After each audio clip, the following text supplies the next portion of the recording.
Kita beralih ke informasi berikutnya. Jumlah orang dengan gejala demam diduga COVID-19 di Korea Utara kini diduga sudah melebihi 2 juta kasus. Meski begitu, negara pimpinan Kim Jong-un ini mengklaim penanganan terhadap pandemi COVID-19 masih berjalan dengan baik. Korea Utara tengah mengirim pesawat ke Cina untuk mengambil pasokan medis.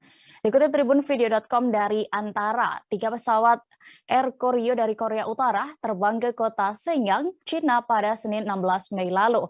Pesawat itu kemudian dilaporkan sudah kembali dengan membawa pasokan medis keesokan harinya.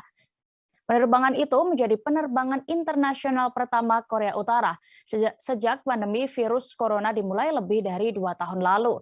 Pada Jumat hari ini, 20 Mei 2022, pemerintah Korea Utara mengatakan telah mencapai hasil yang baik dalam perang melawan wabah virus corona.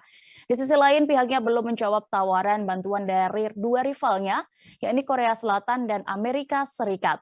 Korea Utara sejauh ini melaporkan 263.370 tambahan orang dengan gejala demam dan 2 kematian baru. Sehingga total kasus dugaan COVID-19 mencapai 2,24 juta per Kamis 19 Mei 2022 malam waktu setempat. Media pemerintah KCNA melaporkan tidak memiliki kapasitas pengujian COVID-19 dan belum merinci berapa banyak pasien demam yang terkonfirmasi positif corona.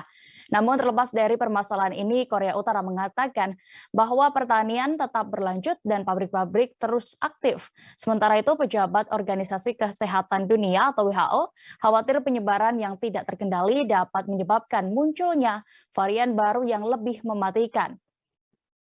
Sebagai informasi, selama lebih dari 2 tahun, perbatasan Korea Utara disegel dan tidak melaporkan satupun kasus virus corona. Bagi pengamat, kondisi ini dinilai sebagai cerminan kerahasiaan Korea Utara daripada ketiadaan nyata virus corona. Jangan lupa subscribe, share, komen, dan like ya!